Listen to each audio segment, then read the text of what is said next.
Biblias a Mateo 5. Seguimos en nuestra serie Reino al Revés, lecciones del Sermón del Monte.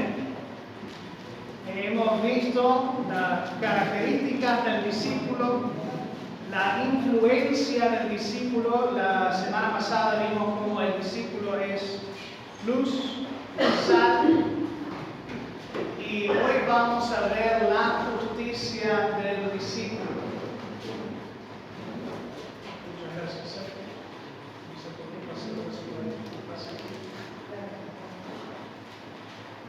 Escuchen conmigo, a ver si reconocen esto.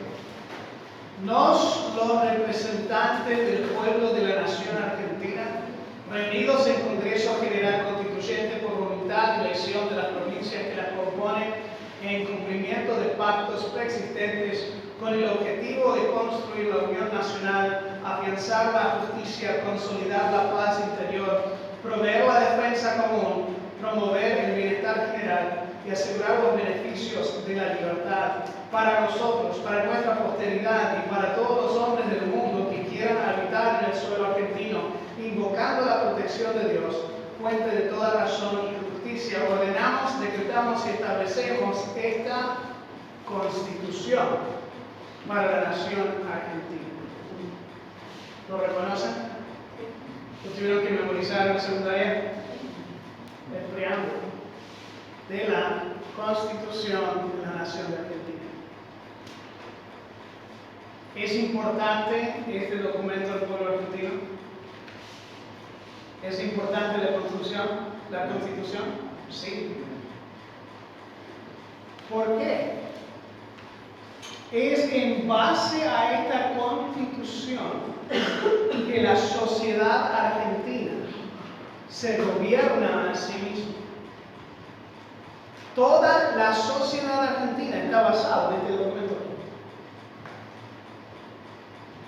Vamos a ver hoy cómo Cristo toma algo tan fundamental como la Constitución, pero para el judío, y le enseña. Imagínense, si viene un maestro y le dice todo lo que saben de la condición de la nación argentina está bien, pero lo han aprendido mal. Y de hecho tiene una función completamente más allá de lo que se imagina. Sería algo chocante, ¿no? Lo que vamos a ver en el pasaje de hoy fue así de chocante para los judíos quienes estaban escuchando a Jesús en su sermón del monte. Es quizás uno de los pasajes más debatidos entre expertos bíblicos. Porque es tan importante, revela la relación entre el antiguo y el nuevo pacto. Quizás como cristiano hoy piensas, bueno, toda la enseñanza que realmente parece para mí, parece que viene del Nuevo Testamento, porque el Antiguo Testamento eso no fue como andado por Jesús o así desechado, puesto hacia el costado. ¿Cómo es la cosa?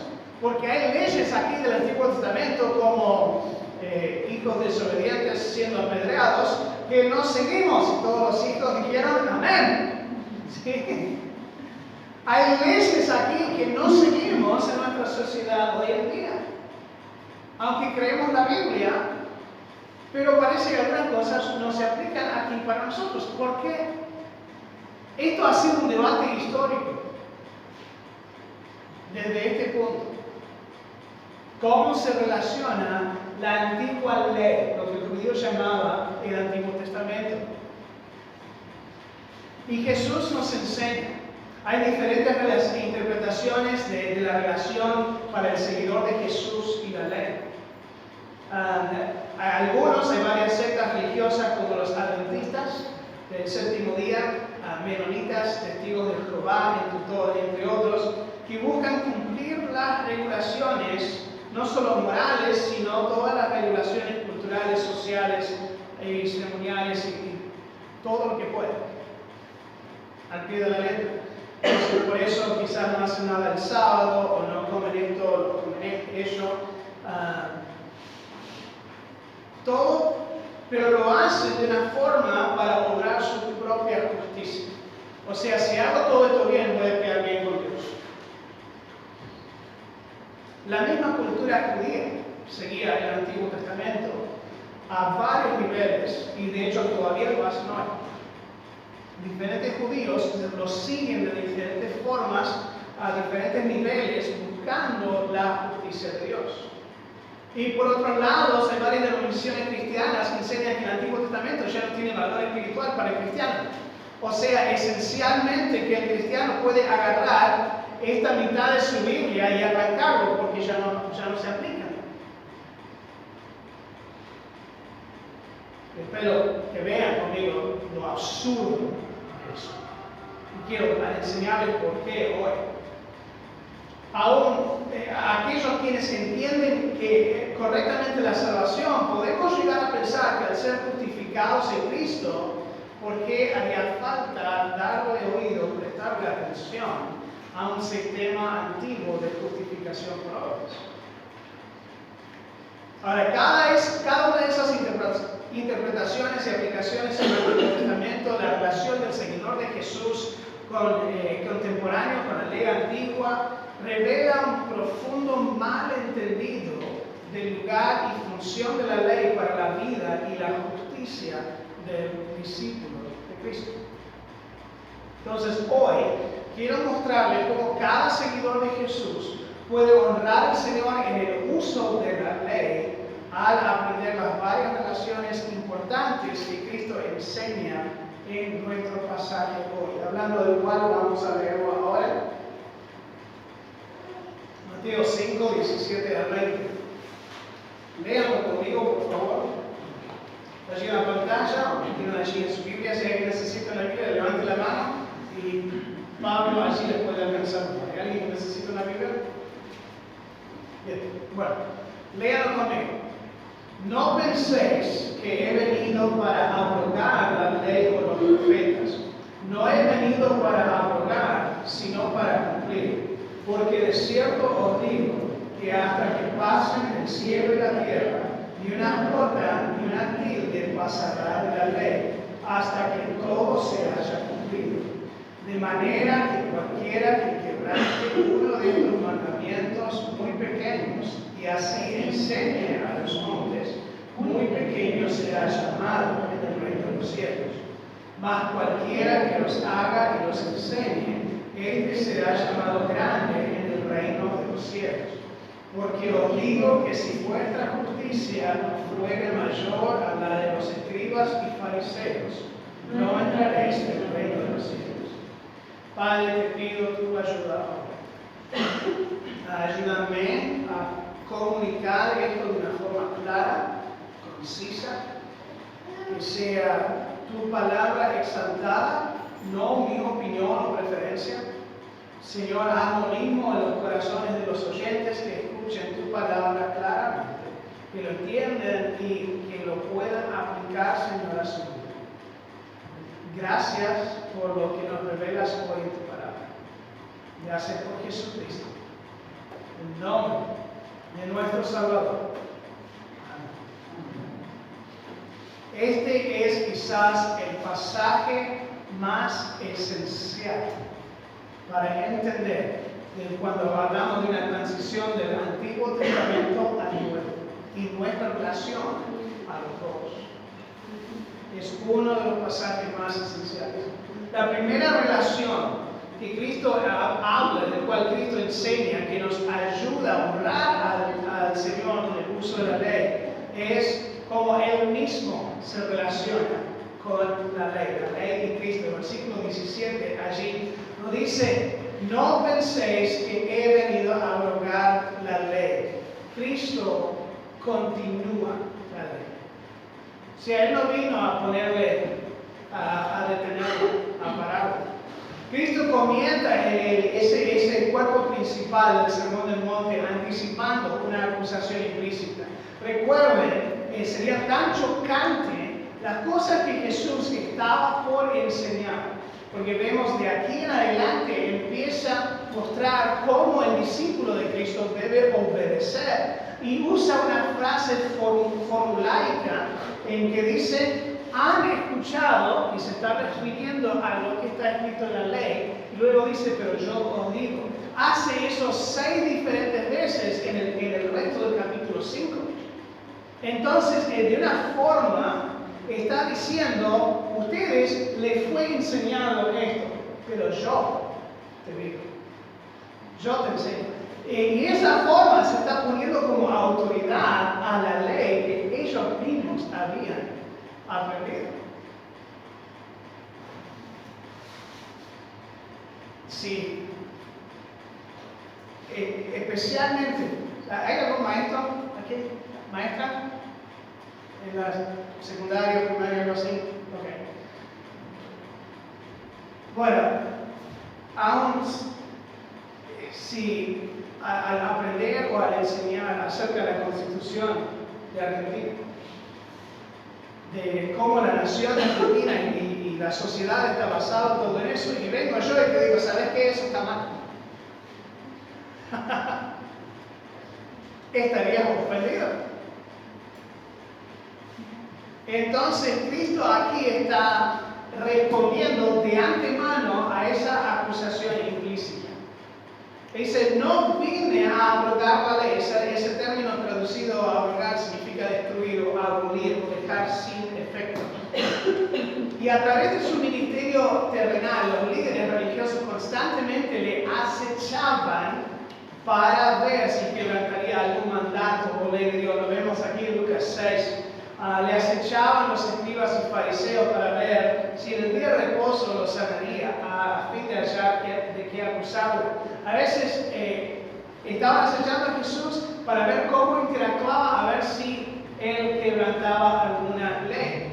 El tema es que Cristo nunca quebrantaba la ley de Dios, pero siempre desafiaba los mandamientos de hombres y tradiciones de los judíos que eran inconstantes con la ley de Dios. Fíjense en Marcos 7:8 que dice así, Cristo les está acusando aquí a los líderes religiosos, dejando el mandamiento de Dios, os aferráis a la tradición de los hombres, los lavamientos de los jarros, los vasos de beber y hacéis muchas cosas semejantes. O sea, para no quebrantar la ley de Dios, ellos hacían estos otros mandamientos de hombres que eran más allá, y elevaban esos al nivel que la misma ley de Dios. Entonces, cuando la gente quebrantaba uno de sus leyes, por ejemplo, si yo les digo que hombres, cuando vienen a la iglesia tienen que usar la ropa. Ahora, eso no lo encuentran en ningún lugar en la Biblia. ¿Sí? No es el 12º mandamiento, usarás corbata en iglesia. No lo van a encontrar. Eso sería un mandamiento.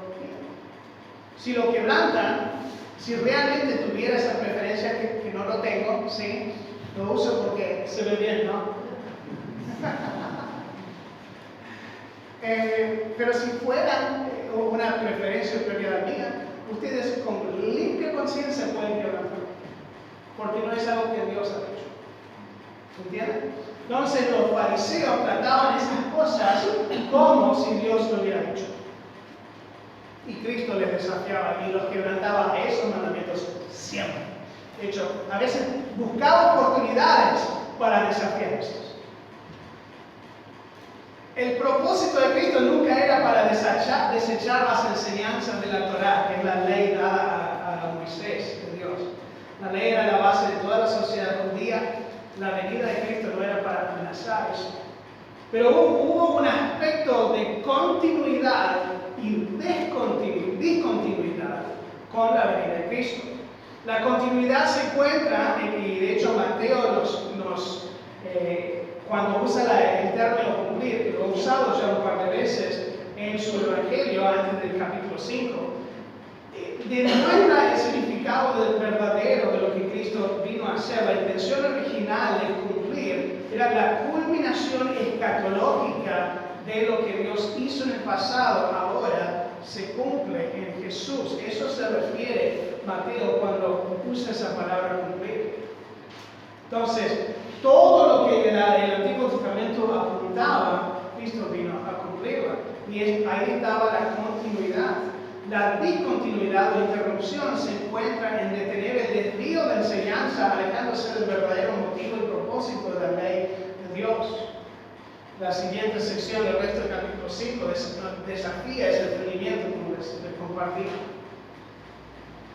Cristo no solamente continúa la ley, lo seguimos leyendo ahí en versículos 17, no he venido para abrogar, sino para cumplir. Cristo cumple la ley.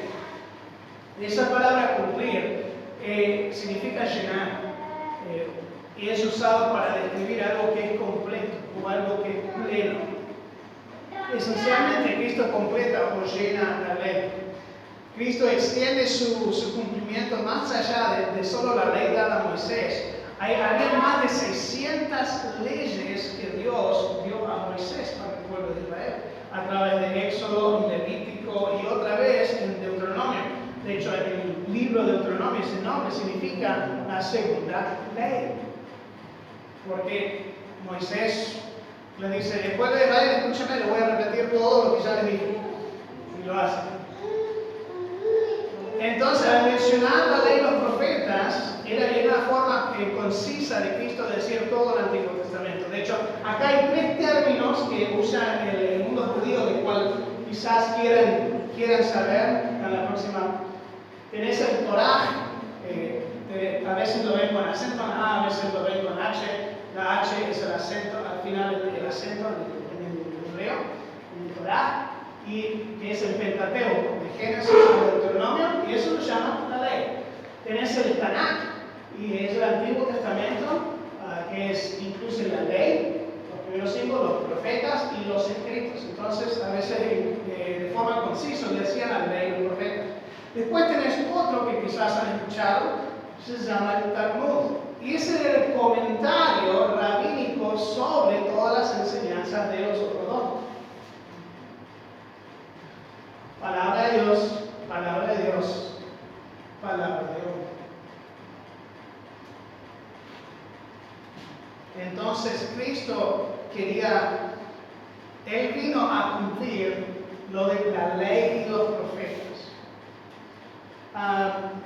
John Stott, comentarista, nos describe 3 formas de que Cristo hace esto.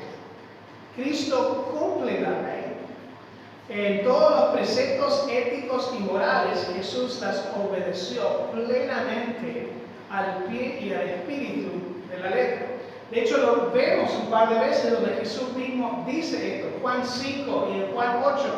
Aquí un par de veces donde Cristo resalta, mas yo tengo mayor testimonio que el de Juan, porque las obras que el Padre me dio para que cumpliese, las mismas obras que yo hago, dan testimonio de mí, que el Padre me ha enviado. O sea, lo que dice mi Padre, yo lo he hecho.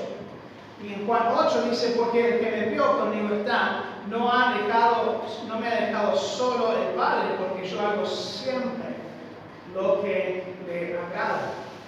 Es como entonces lo cumple de una forma que el Hijo perfectamente obedece para agradar al Padre en todo lo que dice y desea para su Hijo. O sea, no es solamente lo que dice el Padre. Padres, imagínense que su Hijo ya sabe lo que queremos decir. Jesús obedecía de esa forma. No solamente la letra, pero el espíritu de la ley también. Otra forma nos comparte Stott que Cristo completa la ley. O sea, todas las enseñanzas doctrinales e instrucciones acerca de Dios, la humanidad y salvación es completa en Jesús, el Mesías. En Juan 5, otra vez, dice un par de veces, le está desafiando a los escribas, a los fariseos, dice, sí, ahí está, escudriñar, estudiar, investigar, indagar las Escrituras. Está hablando a los expertos de las Escrituras y le dicen que va un poco más profundo. Porque a vosotros os parece que en ellas tenéis vida eterna y ellas son las que dan testimonio de mí. Otra vez en el versículo 46. Porque si creyeres a Moisés, me creeréis a mí, porque de mí escribió él. Moisés escribió le es acreditado la autoridad de Génesis a Deuteronomio y algunos salmos. Y en eso proféticamente, de hecho, miraban al Mesías como el nuevo profeta Moisés. Y luego en Juan 8 le dice, Abraham nuestro padre se gozó de que había de ver mi día, y lo vio y se gozó. Entonces Cristo dice, yo vine a completar. También es la culminación de la ley. Todas las leyes dadas a Moisés, las profecías mesiánicas, las figuras de varios personajes y eventos del Antiguo Testamento tienen como un punto culminante a Jesucristo. El punto culminante de la historia de la redención es Jesucristo. No es solamente el Hijo perfectamente obediente en todo, sino cuando lo completa es como ese último pedazo de rompecabezas que hace que todo lo demás tenga sentido.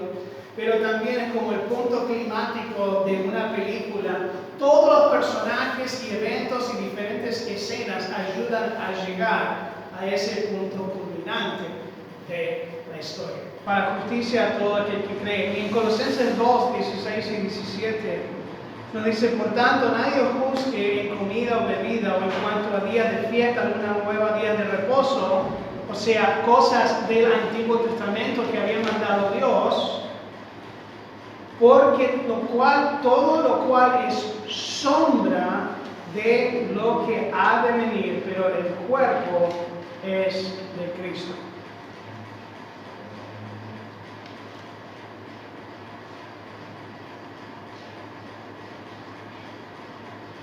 Mientras ellos trabajan con eso, piensen conmigo. ¿Conocen a una persona de descendencia judía? A veces pensamos, bueno, son judíos y la fe judía es algo diferente de la fe cristiana.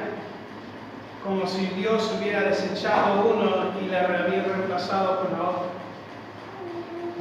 La realidad es que el cristianismo es el florecimiento de la fe judía. Todas las esperanzas mesiánicas de la fe judía tienen su cumplimiento en Jesucristo.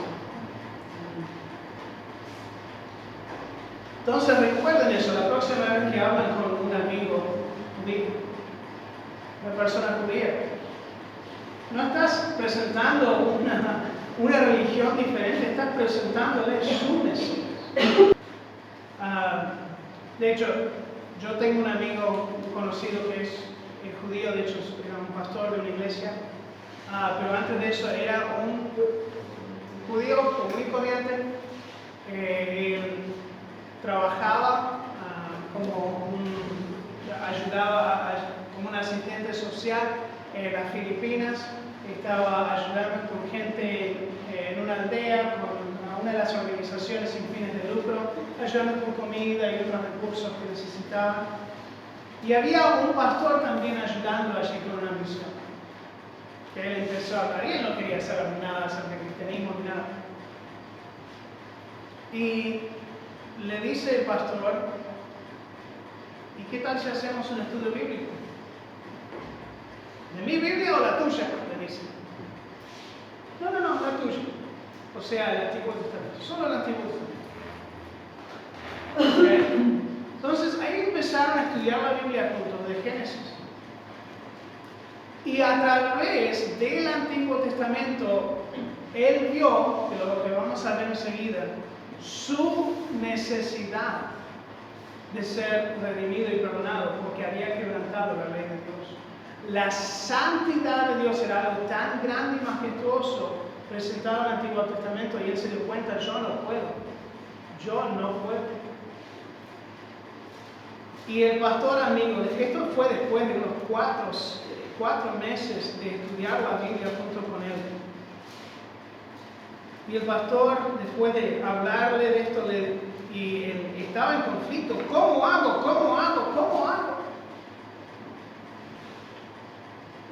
Frustrado por su propia condición ante Dios, le pregunta al pastor, ¿no hay esperanza? El pastor le dice, ¿te puedo mostrar un solo versículo del Nuevo Testamento? Y lo llevó a Juan 1. Juan 1:29, y dice: el siguiente día vio Juan a Jesús que venía a él y dijo: he aquí el Cordero de Dios que quita el pecado del mundo. Y ahí fue cuando se dio cuenta quién era Jesús y recibió a Cristo. Si quieres revisar la computadora la segunda relación que nos enseña aquí Jesucristo en Mateo 5, no solamente cómo se relaciona la ley con Él mismo, pero la ley con el tiempo. En el versículo 18 vemos la permanencia de la ley. Porque de cierto digo que hasta que pase el cielo y la tierra, ni una jota ni una tilde pasará de la ley hasta que todo se haya cumplido. Hablando de la revelación comprensiva del Antiguo Testamento que conocieron los oyentes originales de Jesús, Cristo afirma enfáticamente con el desierto, amén, su forma de decir: te declaro solemnemente que la ley permanecerá hasta el fin del universo, hasta que pasen, que desaparezcan los cielos y la tierra. La ley de Dios no se anula, no ha perdido su valor. Cristo sigue enfatizando, quizás para dejar bien claro el hecho que Él no vino para abrogar la ley. Esta vez lo hace con una doble negativa. Literalmente, ni una jota ni una tilde nunca jamás desaparecerá hasta. Lo mismo que dijo luego en sus propias palabras, Mateo 24:25, el cielo y la tierra pasarán, pero mis palabras no pasarán. Lo afirma en 1 de Pedro 1:25, la palabra del Señor permanece para siempre, y esta es la palabra que por el Evangelio os ha sido anunciada. Ahora, los términos J y tilde, no es J como la letra J que tenemos hoy, pero viene de los más pequeños del alfabeto hebreo. La J o iota o yod era como un apóstrofe, algo pequeño. Y la tilde era como la barra de la T, que la diferencia de una L minúscula. Así era simplemente una raya, una línea más para diferenciar las letras. En el hebreo tenés como 4 o 5 letras, B y D. Hay dos diferentes tipos de H. Una H normal, que tiene un sonido de la J, y hay una H que es bien hebrea, que le tenés que escupir a tu compañero para decirlo bien. ¡Hasa! Así. Se diferencia por una tilde. Cambia completamente toda una palabra por una letra. ¿Cómo puede ser? Bueno, en castellano también. ¿Qué es un siervo? ¿Cuál me decís? El que empieza con S, bueno, la persona que sirve. Y el que empieza con C, un venado. Dos palabras completamente diferentes, no tienen nada que ver el uno con el otro. Así en el hebreo también.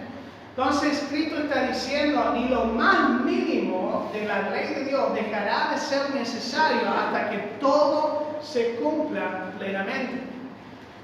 El comentarista William Erickson lo dice así: mientras no haya desparecido el universo en su forma presente, y da un montón de pasajes donde la Biblia apunta de eso, sabemos que es algo futuro, ni siquiera la menor de las porciones del Antiguo Testamento que requiere cumplimiento dejará de cumplirse. Todo tipo se cambiará por su antitipo, toda predicción será verificada, la demanda de la ley será plenamente satisfecha. Y sigue explicando de esto. Cuando Jesús estaba hablando, ya se habían cumplido algunas partes del Antiguo Testamento.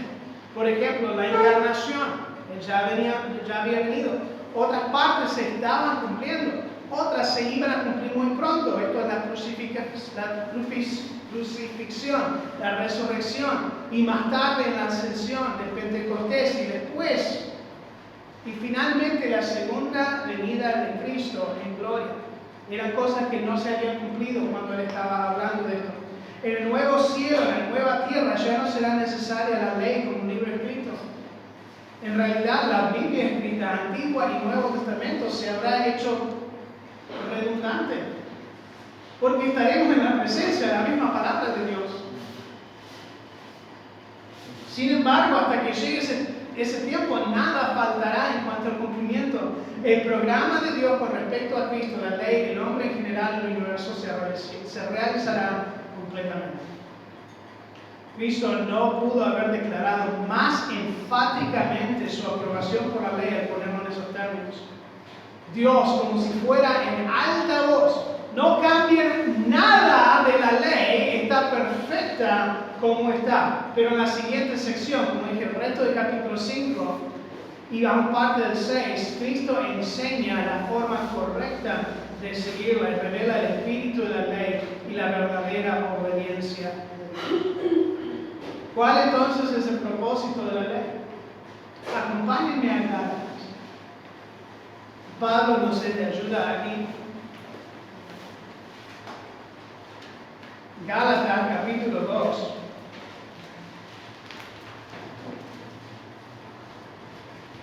Pablo nos enseña que la ley no puede justificar ante Dios.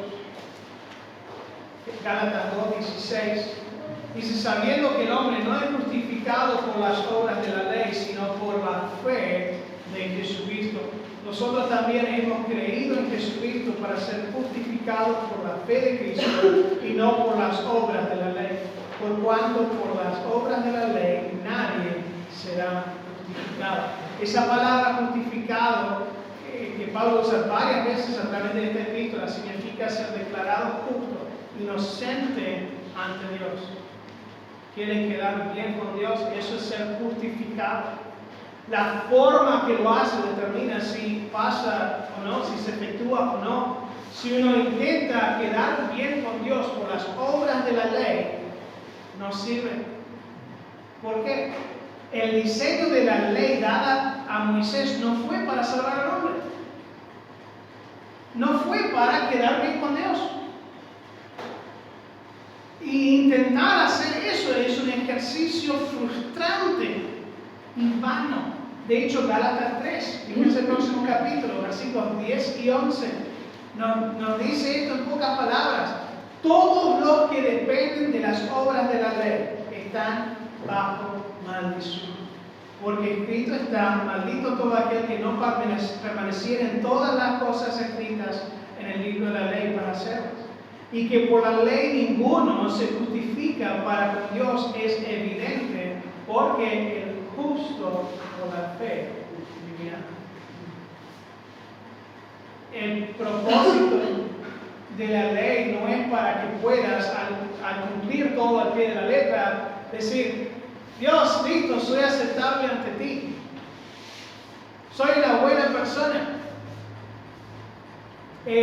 Soy un buen vecino. Nunca le pego a mis hijos. No he asesinado a nadie. No robo a nadie. Entonces Dios me tiene que aceptar. Pero Dios no dice, no funciona así. Dios nos dice, no funciona así. El propósito de la ley, lo que Él ha dado es para enseñar y identificar. Nos identifica el pecado dentro de cada uno.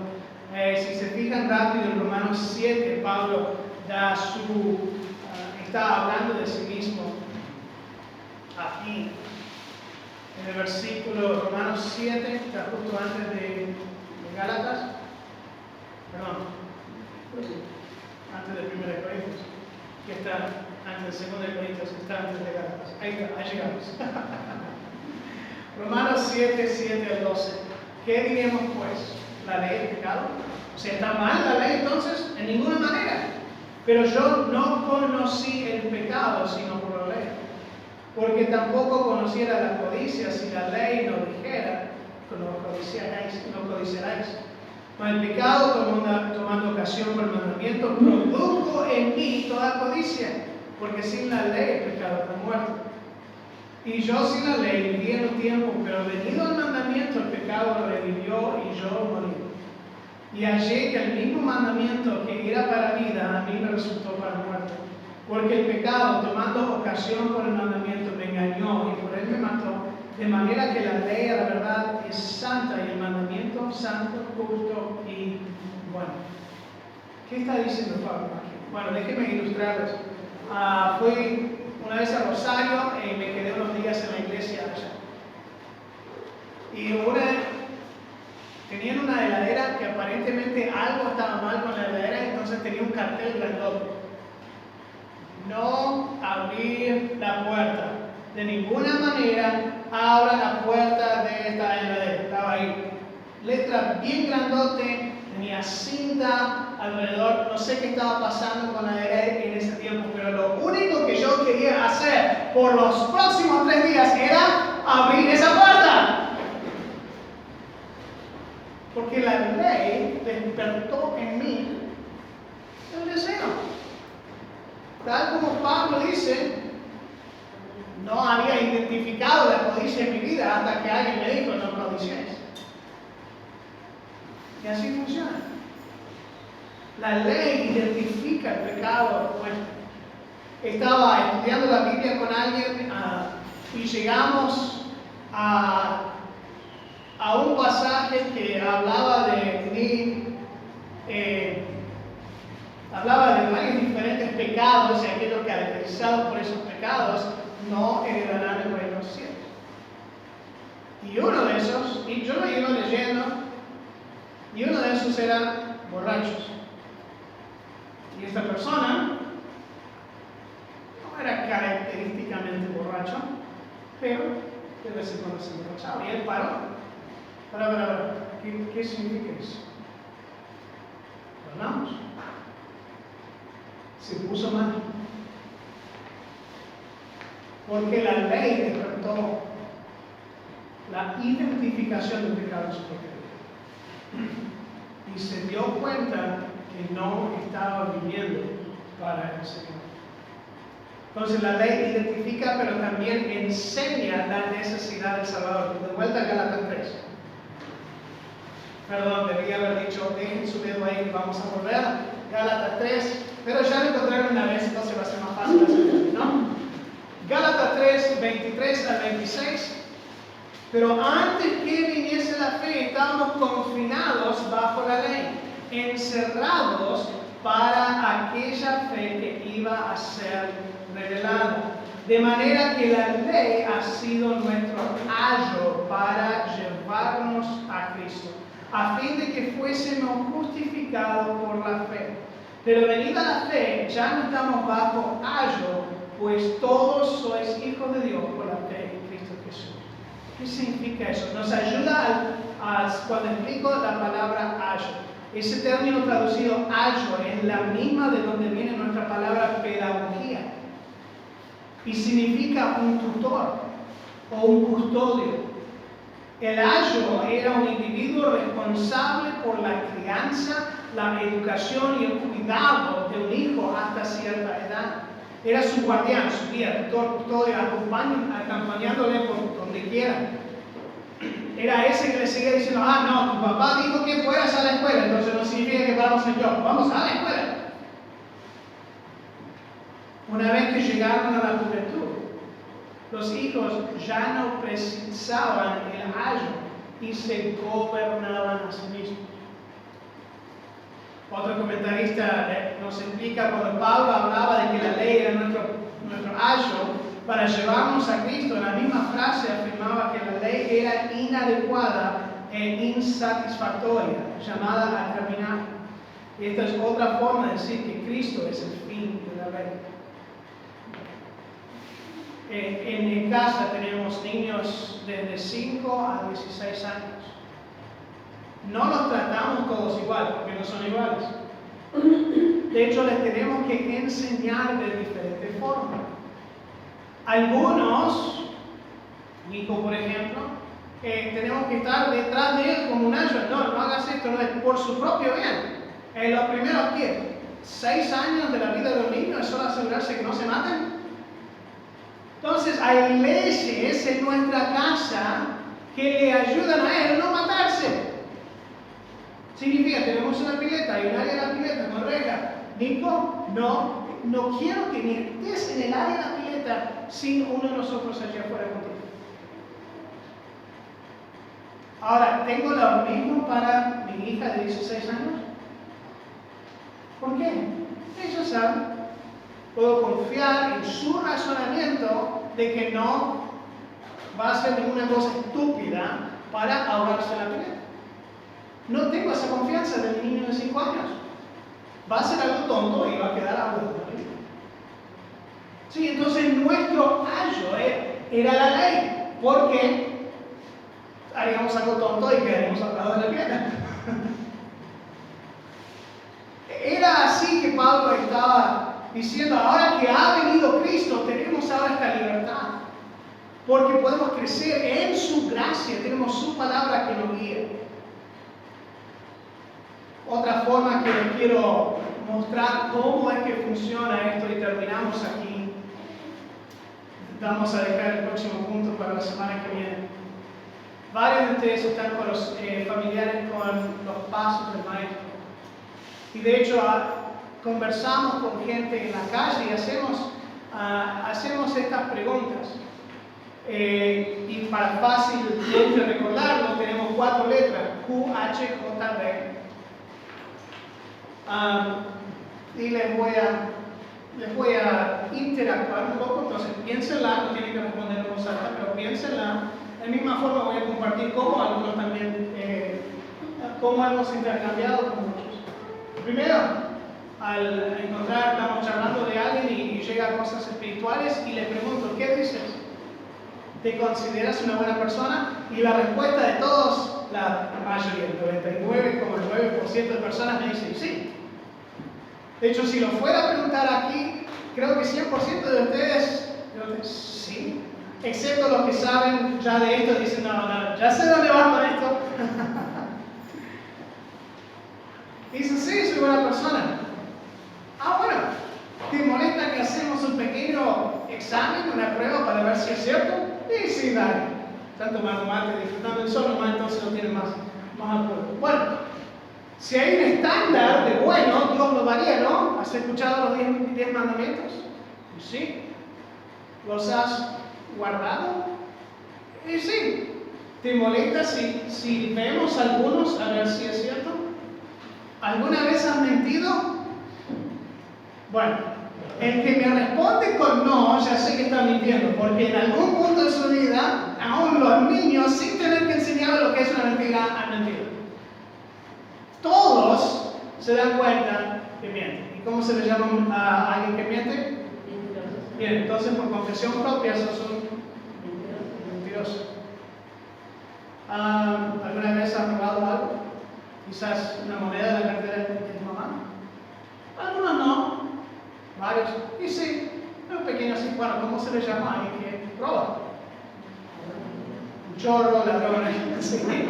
¿Ok? ¿Alguna vez has dicho el nombre de Dios sin realmente pensar y considerar seriamente en Dios? Te pegas en el dedo, ¡ay! Y sí, como si no fuera nada. Bueno, eso Dios nos llamó blasfemia. Especialmente si estoy con un hombre, ¿alguna vez has mirado a una mujer y la has deseado para vos? Y siempre la respuesta sin falta viene con una risa. Sí.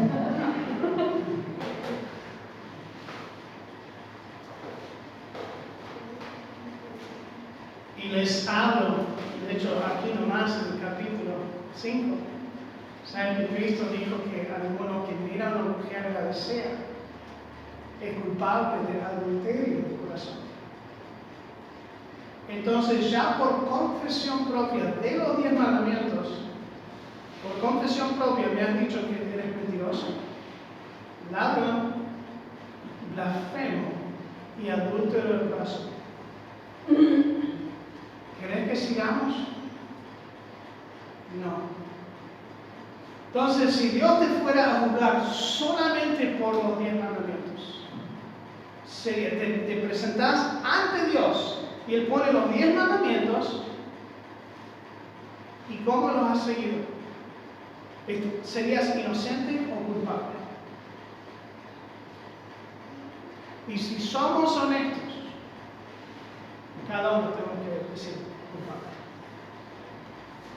culpable. Y el tema es, bueno, he guardado la mayoría. Juan 2:10 nos dice que si hemos ofendido en un punto de la ley, hemos quebrantado todo.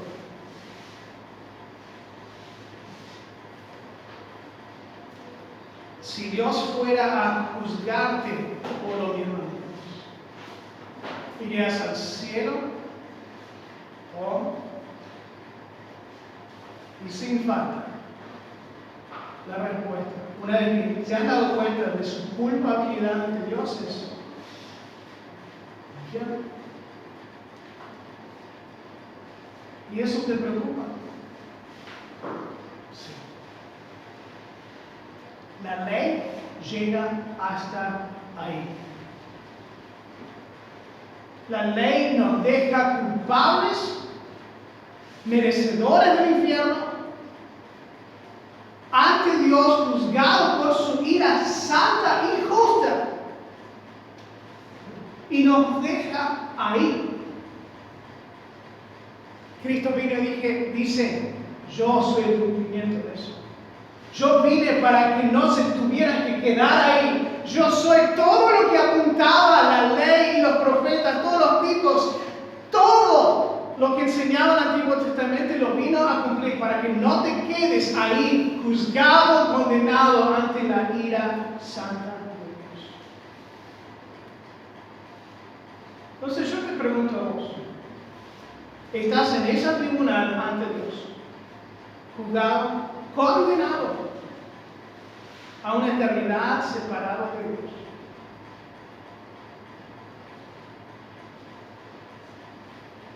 ¿Sabes que alguien ya ha pagado ese castigo por ti? ¿Sabes que alguien ya ha comprado tu perdón, ya ha pagado la multa, la deuda de tus pecados?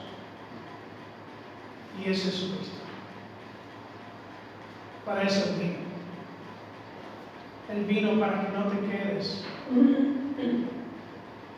condenado ante Dios, porque Él tomó tu condena. Eso es lo que llamamos el Evangelio. Y que solamente al poner tu fe, tu plena confianza en lo que hizo Cristo en la cruz, que Él murió por tus pecados y resucitó al tercer día, puedes así tener el perdón de pecados, la redención y una vida eterna con Él en el cielo. Y yo te ofrezco eso hoy. De hecho, te invito después de la reunión, después de que oramos, si quieres saber más acerca de eso, por favor, ven y pregúntame. Puedes preguntar a mi esposa, seguro puedes preguntar a la persona que te trajo.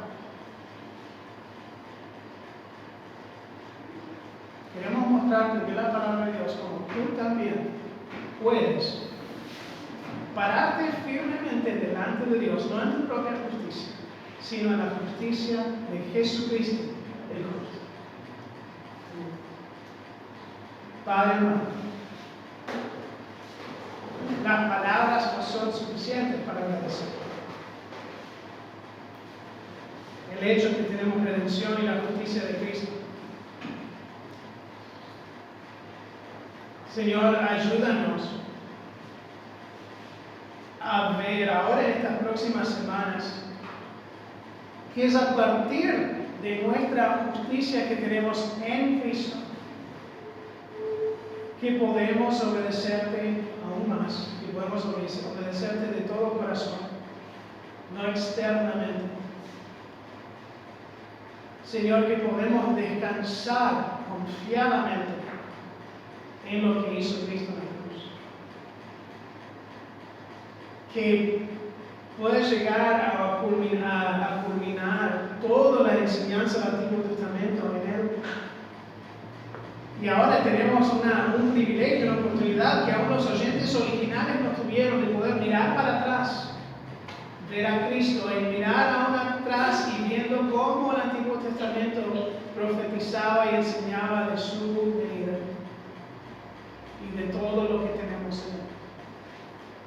Qué gran tesoro, Señor. Ayúdanos a acabar profundamente de nuestra parte, Señor, para saber más, conocer más, agradecer más, apreciar más a este Salvador que nos rescató de esa condena, aunque lo merecimos. Te pido por ese corazón, quizás no estás seguro de su posición ante ti, que estés obrando, que pueden preguntar a mí, a mi esposo o a la persona que lo trajo. para saber cómo estar confiado de su posición delante de Jesucristo, delante de Dios. Te amamos, Padre, y te agradecemos por nuestro Salvador Jesucristo. Amén. Que Dios les bendiga porque pueden descansar en su